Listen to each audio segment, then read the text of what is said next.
Значи, за секој голем дигитален напад, секој хак за кој читаме во вестите, всушност се крие план. Денес ќе влеземе во умот на напаѓачот и ќе го разглобиме тој план, чекор по чекор. И веројатно првото прашање што се наметнува е како воопшто започнува еден таков напад што чини милиони? Дали е тоа некаков гениален, хаотичен потек или можеби има некој систем позади се? Па, излегува дека има систем. И тоа многу прецизен. Дури и најсофистицираните дигитални грабежи следат една прилично предвидлива патека од 7 чекори. Значи, не збонуваме за хаос, туку за вистинска методологија. Добро, ајде да видиме што е тој план. Оваа методологија е позната како Cyber Kill Chain или во превод Cyber синџирно уништување. Интересно е што концептот всушност доаѓа од војската, но во 2011 компанијата Lockheed Martin го приспособила за светот на сајбербезбедноста. Создале рамка што ни помага да го разбереме секој напад. А еве го клучниот момент. Замислете го ова како синџир со 7 алки. Напаѓачот гора да успее во секое од тие 7 фази за да стигне до целта. Но за одбраната тука лежи предноста. Доволно е да се прекине само една алка, само едно место во тој синџир и целиот напад пропаѓа. Па да почнеме со нашиот дигитален грабеж. Фаза број 1 – извидување. Или, народски кажано, испитување на теренот. За да биде појасно, ќе го следиме нашиот фиктивен нападач, да го наречеме Мегатрон, додека ги прави првите чекори. Значи, пред воопшто да помисли на напад, Мегатрон ја врши својата домашна задача. Доброто извидување е апсолутно темел. Тој собира се што може да најде. Каква е инфраструктурата на метата, кои се вработените, какви технологии користат, буквално се што може да му даде идеја за тоа како најлесно да влезе. И прашањето е како го прави тоа? Најчесто преку нешто што се вика OSINT, што е кратенка за разузнавање од отворени извори. Ова се всушност јавно достапни информации. Се работи за пребарување на социјални мрежи, јавни евиденции, онлайн форуми, се за да се склопи детална слика за метата. И најдобриот дел за напаѓачот? Сето ова се прави без воопшто да се вклучи алармот кај жртвата. Тука има два пристапа. Едниот е пасивно извидување, каде што напаѓачот е како дух, само гледа оддалеку без никаков директен контакт. Другиот е активно извидување, кога веќе почнува директно да ја чепка метата, например, да скенира отворени порти на мрежата. Секако, пасивното е многу потешко да се открие. Активното, од друга страна, дава многу поконкретни податоци, ама носи огромен ризик да биде фатен на дело. Добро, Мегатрон го истражи теренот. Знае каде да нападне. Што следува? Време е да го искова орушјето. Сега влегуваме во следните две фази кои одат рака под рака, во орушување и испорака. Првата состојка на тоа оружје е, се разбира, малверот. Ова е оној злонамерен софтвер што всушност треба да ја направи штетата кога ќе влезе внатре. И тука спаѓа се, од софтвер за шпионирање до оној озлогласен ренсомвер што ги заклучува датотеките. Следно, му треба експлоит. Најлесно е да се замисли како некој специјален дигитален калаус.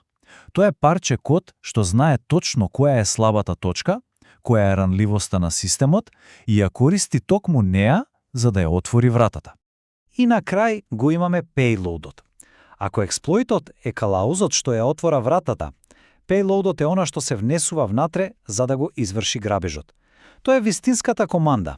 Укради ги податоците, шифрирај ги датотеките, што и да е крајната цел на нападот. Супер! Оружјето е спремно. Како Мегатрон ќе го достави до целта? Па најчестиот начин е преку добро познатите фишинг имејли. Но, напаѓачите знаат да бидат и многу креативни, па користат и други трикови. Например, оставаат заразени USB стикови на паркинзи или во кафулиња, или пак компромитираат некоја легитимна веб страница која знаат дека вработените редовно ја посетуваат. И тука тензијата на вистина расте.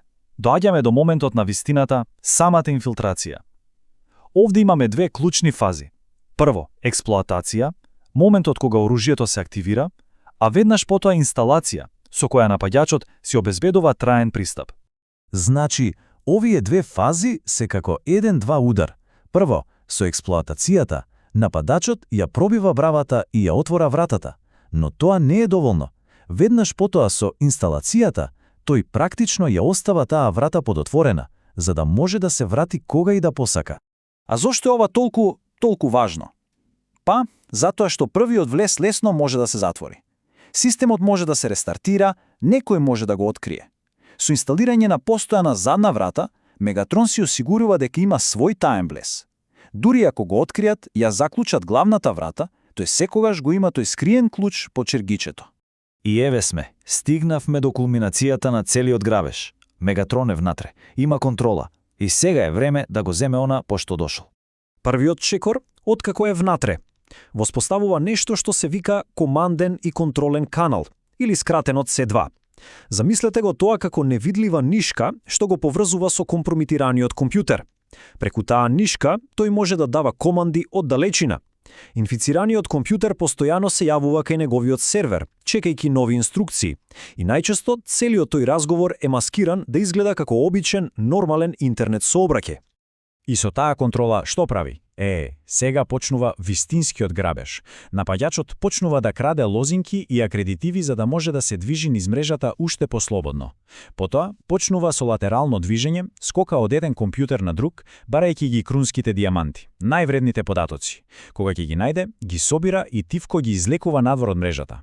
А понекогаш, за да направат уште поголема штета или да си ги покријат трагите, напаѓачите дури и ги бришат сите резервни копии.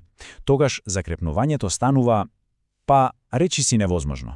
Добро, тоа беше приказната за нашиот Мегатрон. Но ајде сега да го оставиме фиктивниот свет и да видиме како овој kill chain изгледа во реалноста. Ке погледнеме и зошто овој модел, иако е користен, денес можеби и не е секогаш доволен. Еден од најпознатите примери е нападот врз американскиот синџир продавници Target во 2013-тата. Тој е буквално учебникарски пример за kill chain. Напаѓачите ги поминале сите 7 фази и останале скриени во мрежата речиси 3 недели. За тоа време успеале да украдат податоци од десетици милиони кредитни картички. А последиците? Беа катастрофални. На крајот, Target мораше да плати рекордна казна од $18,5 милиони. Ова само покажува колку може да биде скап еден ваков успешен напад. Но има една важна работа што треба да се знае. Овој модел е од 2011 година и не е баш совршен за денешниот свет. Зошто? Затоа што тој главно се фокусира на класични напади однадвор, кои користат малвер. Меѓутоа денес заканите се многу покомплексни. Што ако нападот доаѓа од внатре, од некој вработен? Или што ако напаѓачот користи техники што воопшто не вклучуваат малвер? Тука традиционалниот kill chain малку потфрла. И сето ова не носи до едно последно, можеби најважно прашање. Ако планот на напаѓачот е јавен, ако ги знаеме сите 7 чекори, зошто тогаш грабежите и понатаму успеваат? Зошто одбраната е се уште толку тешка? Одговорот лежи во тоа што ова е една постојана игра на мачка и глушец. Напаѓачите постојано наоѓаат нови начини, а бранителите постојано се обидуваат да ги стигнат. И таа трка изгледа никогаш не завршува.